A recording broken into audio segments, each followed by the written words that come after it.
Police प्रशासन ने अब तक बड़ा एक्शन लिया है। मौलाना तौकीर रजा के दामाद मोहसिन रजा को गिरफ्तार कर लिया गया है। वहीं तौकीर के दामाद का मोहसिन रजा के रिजॉर्ट पर भी बुलडोजर एक्शन हुआ है और उसे गिराने की कार्रवाई की जा रही है। बरेली हिंसा को लेकर पुलिस की जांच लगातार जारी है। पुलिस ने हिंसा की जांच के दौरान अभी तक कुल 62 लोगों को गिरफ्तार किया। इसमें मौलाना तौकीर रजा, डॉक्टर नफीस और नदीम भी शामिल हैं, जो कि इस हिंसा के मास्टरमाइंड बताए जा रहे हैं। पुलिस ने अभी तक मौलाना तौकीर के करीबियों की 150 करोड़ रुपए की संपत्ति जब्त कर ली है और अब प्रशासन तौकीर के बेनामी संपत्तियों पर कब्जा करने की तैयारी कर रहा है। पुलिस इस पूरे मामले की गंभीरता से जांच कर रही है और बरेली हिंसा को लेकर सीएम योगी आदित्यनाथ भी सख्त हैं। हमें ले चलेंगे।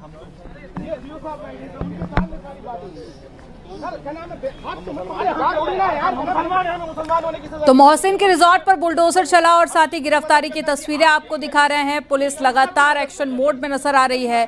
बैक टू बैक कार्रवाई की जा रही है। 62 लोगों को अभी तक गिरफ्तार कर लिया गया है और साथ ही करोड़ों की संपत्ति कुर्क और सील भी कर दी गई है। दो तस्वीरें, पहली तस्वीर आपको दिखा रही है उस वक्त की जब कार्रवाई करने के लिए पुलिस पहुंची तो रोकने की कोशिश भी की गई, हालांकि झड़प की तस्वीरें भी सामने आई।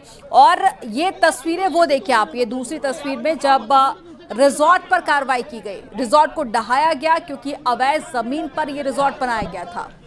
आरोपियों पर लगातार एक्शन तो ले ही रही है पुलिस और साथ ही जो अवैध संपत्तियां हैं उन पर भी एक्शन लिया जा रहा है। मुख्यमंत्री योगी आदित्यनाथ की तरफ से ये पहले ही निर्देश दे दिए गए थे कि संपत्तियों की भी जांच की जाए, अगर अवैध संपत्ति है तो उन्हें सील किया जाए, उन पर कार्रवाई की जाए। और ज्यादा जानकारी के साथ में बरेली से रामविलास सक्सेना जुड़ गए हैं। रामविलास, अभी मौके पर कैसी तस्वीरें हैं, क्या अपडेट है वहां से?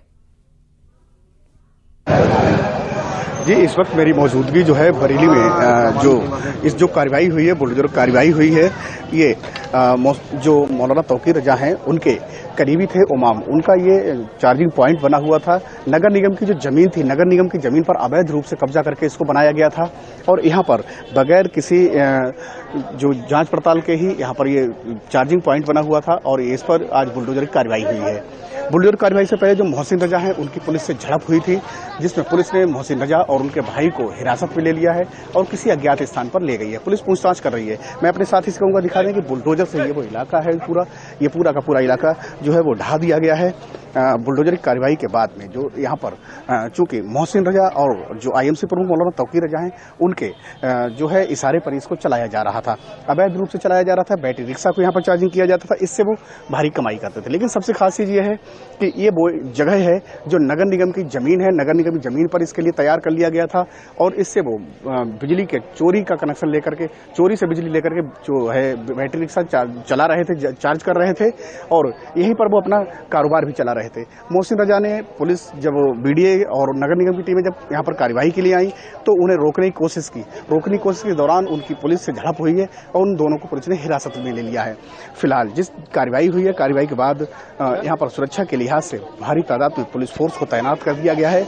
आरआरएफ, पीएसी और पुलिस के जवान यहाँ पर तैनात कर दिए गए हैं। मैं अपने साथी से कहूँगा दिखा दें कि पुलिस के वो जवान हैं, आरआरएफ के वो जवान हैं जो सुरक्षा के लिहाज से पूरे शहर में चप्पे चप्पे पर तैनात कर दिए गए। यहाँ पर बुलडोजर की कार्रवाई हुई। बुलडोजर की कार्रवाई के बाद में यहाँ पर जो फोर्स है, फोर्स को तैनात कर दिया गया। इस वक्त बरेली शहर में 2 जगह पर और बुलडोजर की कार्रवाई अभी कुछ ही देर में कही जाने की बात सामने आ रही है। जिस तरीके से जो पुलिस है लगातार कड़ी कार्रवाई की बात कही गई थी, जो भी बरेली बलवा के जो मास्टरमाइंड लोग हैं उनके करीबियों पर बड़ी कार्रवाई की जाएगी।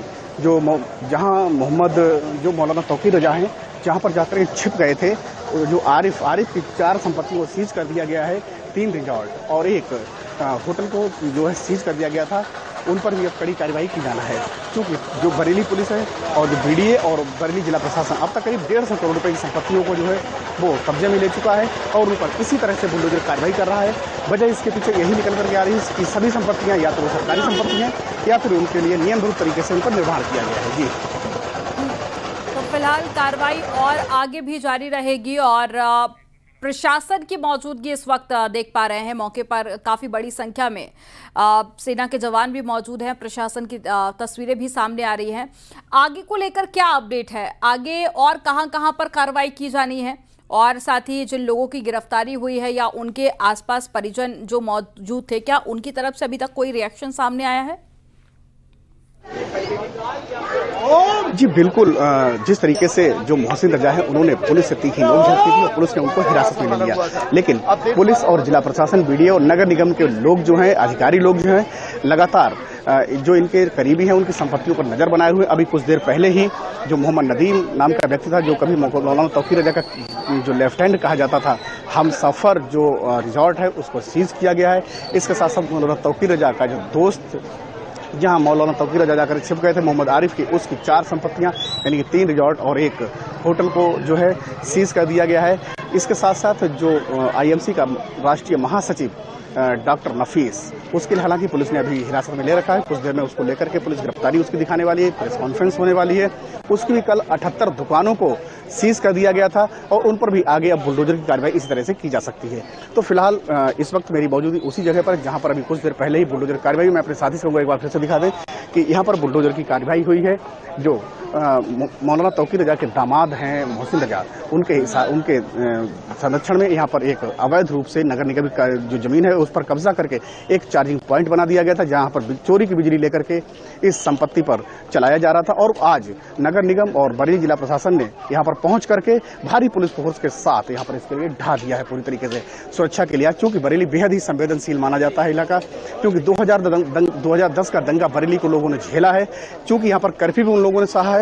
तो इस वजह से पुलिस बरेली का जो प्रशासन है वो लगातार फूंक कर कदम रख रहा है पहले से ही, और सुरक्षा के लिहाज से पहले ही भारी पुलिस फोर्स को तैनात कर दिया। मैं अपने साथी को एक बार दिखा दें, यहाँ पर बड़ी तादाद में रैपिड एक्शन फोर्स के जवानों को तैनात कर दिया गया है कि अगर कोई भी आपात स्थिति पैदा होती है तो उससे पहले ही सख्ती से निपटा जा सके। सशस्त्र जो आरआरएफ के जवान हैं और हाथों में डंडे हैं, उनके पूरी तरीके से तैयार हैं, क्योंकि बरेली के लोगों ने, बरेली की आवाम ने 2010 का दंगा झेला है, 2010 का वो कर्फ्यू सहा है। तो लेकिन इस वजह से जो है अब पहले से ही जो बरेली का प्रशासन है वो लगातार एहतियात बरत रहा है और पहले से ही सुरक्षा व्यवस्था पुख्ता कर ले रहा है। जी बिल्कुल, कोशिश तो यही थी कि 2010 जैसे यहाँ पर हिंसा फैलाया जाए, लेकिन प्रशासन की ये सतर्कता थी कि समय रहते हालात पर कंट्रोल कर लिया गया। जानकारी देने के लिए बहुत शुक्रिया आपका। और ये 3 तस्वीरें आपको दिखा रहे हैं। एक एक तस्वीर में आप देखिए कैसे प्रशासन की तरफ से ताबड़तोड़ एक्शन जारी है। तौकीर के करीबियों पर पुलिस ने एक्शन लिया, उस वक्त की तस्वीर है। दामाद मोहसिन रजा की रिजॉर्ट पर बुलडोजर चलाया गया और ये देखिए, ये उस वक्त की तस्वीर है जब बुलडोजर के जरिए रिजॉर्ट को ढहाया गया था। और हाजी शराफत का जो बारात घर था उसे भी प्रशासन की तरफ से सील कर दिया गया है।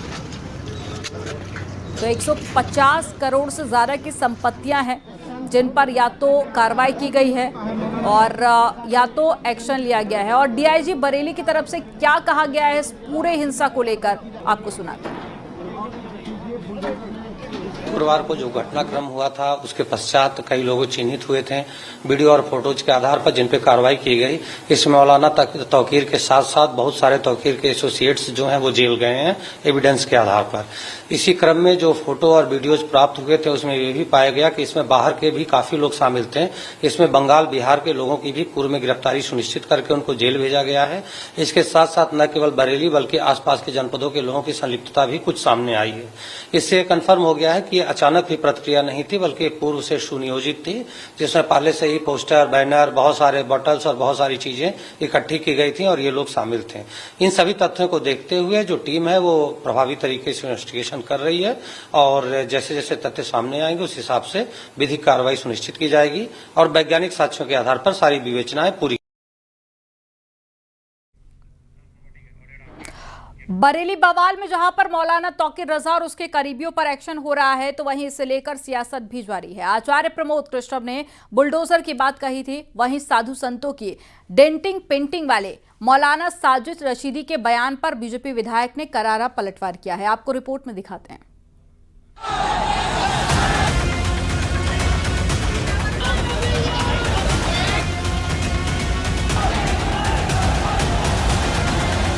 बरेली बवाल पर जहां योगी सरकार का एक्शन जारी है, वहीं सियासत भी हो रही है। पूर्व कांग्रेस नेता आचार्य प्रमोद कृष्णम ने योगी सरकार के एक्शन पर खुशी जताई है। उन्होंने कहा कि सीएम योगी अभिमन्यु नहीं अर्जुन हैं। दंगाइयों पर बुलडोजर भी चलेगा। उत्तर प्रदेश के मुख्यमंत्री योगी आदित्यनाथ जी हैं और योगी आदित्यनाथ जी को लोग अभिमन्यु ना समझें, वो अर्जुन है।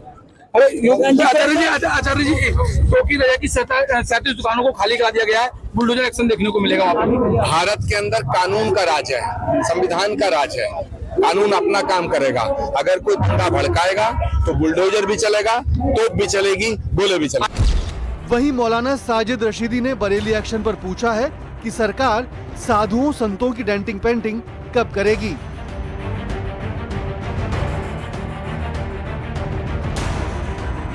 उनकी डेंटिंग पेंटिंग कब करेंगे जिन्होंने कावड़ यात्रा के नाम पर लोगों की दुकानें फूकी, दुकानें तोड़ी, लोगों की गाड़ियां जलाई, लोगों की गाड़ियां फूकी। उनकी डेंटिंग पेंटिंग कब करेंगे? क्या मुसलमान सिर्फ डेंटिंग पेंटिंग के लिए रह गया? संवैधानिक पद पर बैठे हुए इस तरह से आपको इस तरह का बयान नहीं देना चाहिए। बीजेपी विधायक केतकी सिंह ने मौलाना रशीदी पर पलटवार कर कहा कि कांवड़िए उपद्रव नहीं मचाते, बल्कि उनके भेष में आप जैसे लोग अराजकता फैलाते हैं। मौलाना साहब जाग जाओ, महाराज जी का राज काज है। हमारे कावड़िया कभी उपद्रव नहीं मचाते। कावड़ियों के भेष में भी कुछ अराजक तत्व आप जैसे घुस जाते हैं जो कावड़ियों को बदनाम करने का प्रयास करते हैं। बरेली बवाल पर पूर्व एसपी सांसद एसटी हसन का कहना है कि अगर ये साजिश है तो कड़ी कार्रवाई होनी चाहिए। क्या इंटेलिजेंस फेल्योर हुआ? क्या उन लोगों ने जो वहां पे बैठकर प्रोटेस्ट कर रहे थे, क्या कोई ऐसा काम किया जो कानून के खिलाफ हो? क्या कोई तोड़फोड़ हुई, क्या आगजनी हुई या ऐसे नारेबाजी हुई? ये मैटर ऑफ इन्वेस्टिगेशन है, और अगर ये साजिश है तो साजिशकर्ता के खिलाफ सख्त से सख्त कार्रवाई होनी चाहिए। बरेली में हुए बवाल के बाद पुलिस प्रशासन की टीम लगातार छानबीन कर रही है, जिसमें कई बड़े खुलासे हो रहे हैं। वहीं इसे लेकर सियासी वार पलटवार भी जारी है। Bureau report, news 18, Uttar Pradesh, Uttarakhand.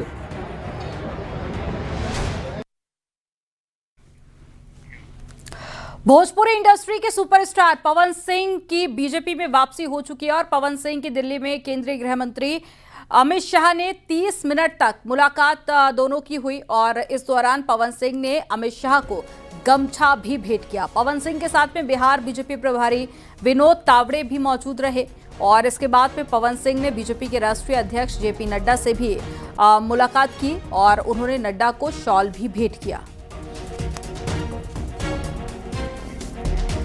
तो पवन सिंह की भारतीय जनता पार्टी में दोबारा से वापसी हो गई है और केंद्रीय गृह मंत्री अमित शाह से मुलाकात की और राजनाथ सिंह से भी मुलाकात की। ये तस्वीरें आपको दिखा रहे हैं दिल्ली की, जब पवन सिंह मुलाकात करने के लिए पहुंचे थे और इस दौरान केंद्रीय गृह मंत्री अमित शाह को गमछा और राजनाथ सिंह को शॉल भी भेंट किया और तकरीबन आधे घंटे के बीच में दोनों की मुलाकात हुई है और माना जा रहा है कि बिहार इलेक्शन को लेकर ये मुलाकात और पवन सिंह का वापस आना ये काफ़ी ज़्यादा खास और महत्वपूर्ण रहने वाला है, क्योंकि पवन सिंह की फ़ैन फॉलोइंग बहुत ज़्यादा है और हाल ही में एक रियलिटी शो में भी नज़र आए थे। और ये तस्वीरें दिल्ली की हैं जब बीजेपी के लीडर से मुलाकात करने के लिए भोजपुरी एक्टर पवन सिंह पहुंचे थे और 30 मिनट तक दोनों के बीच मुलाकात चली, अमित शाह और पवन सिंह के बीच में। और अब माना जा रहा है कि पवन सिंह जनता के बीच में पहुंच सकते हैं बीजेपी के वोट मांगने के लिए।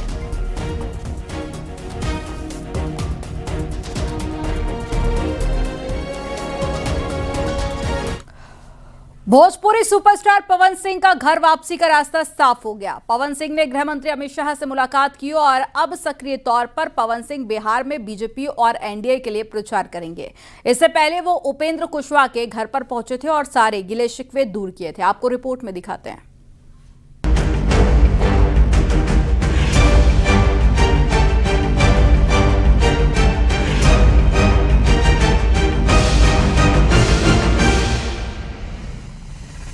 राष्ट्रीय लोक मोर्चा के अध्यक्ष उपेंद्र कुशवाहा से पवन सिंह ने मुलाकात की और अपने गिले शिकवे दूर किए। जिनके खिलाफ लोकसभा में चुनाव लड़ा, आज उनसे गले मिले और पैर छूकर आशीर्वाद लिया। इस मुलाकात के कई मायने हैं। बीजेपी के बड़े नेता और बिहार प्रभारी विनोद तावड़े ने पवन सिंह और उपेंद्र कुशवाहा की मुलाकात के बाद कहा कि सब कुछ ठीक है। पवन सिंह बीजेपी में थे और आगे भी बीजेपी में रहेंगे। पवन जी बीजेपी में है, बीजेपी में रहेंगे। आदरणीय उपेंद्र कुशवाहा जी ने उनको शुभकामनाएं आशीर्वाद दिया है और आने वाले चुनाव में एनडीए के लिए पवन जी सक्रियता से काम करेंगे बीजेपी के कार्यकर्ता के नाते। पवन सिंह ने इसके बाद गृह मंत्री अमित शाह से भी मुलाकात की। सूत्रों की माने तो बिहार विधानसभा चुनाव में पवन सिंह को बीजेपी स्टार कैंपेनर बनाएगी। साथ ही आरा और उसके करीब के विधानसभा सीट पर उम्मीदवार को लेकर पवन सिंह के सुझाव को माना जाएगा। लोकसभा चुनाव के बाद जब से पवन सिंह बीजेपी से निष्कासित थे, तब से वे बीजेपी नेताओं के संपर्क में थे। बिहार विधानसभा चुनावों से पहले नाराजगी और मनमुटाव को दूर करने का सिलसिला शुरू हो गया है और इसकी शुरुआत राष्ट्रीय लोक जनता दल के प्रमुख उपेंद्र कुशवाहा के घर से हुई है, जहां पर आज पवन सिंह और भाजपा नेता विनोद तावड़े भी मौजूद थे। इस मुलाकात में इस चीज़ की पूरी कोशिश की गई कि जो लड़ाई है और जो भी मनमुटाव है उसको दूर किया जाए, क्योंकि लोकसभा चुनावों में जो हार हुई थी वो पवन सिंह की वजह से हुई थी और दोनों के बीच जो आपसी मतभेद थे उसको कैसे खत्म किया जाए। पवन सिंह की अपनी लोकप्रियता है, बिहार में उनका बड़ा फैन बेस है। भोजपुरी सिनेमा और गानों के जरिए उनकी लोगों के बीच गहरी पकड़ है। ऐसे में उन्हें नजरअंदाज करना आसान नहीं है। 2024 में उन्हें नाराज कर बीजेपी शाहाबाद इलाके में नुकसान उठा चुकी है। ऐसे में विधानसभा चुनाव में पवन सिंह को साध कर बड़ा सियासी दांव चला है। Bureau report, news 18, Uttar Pradesh, Uttarakhand.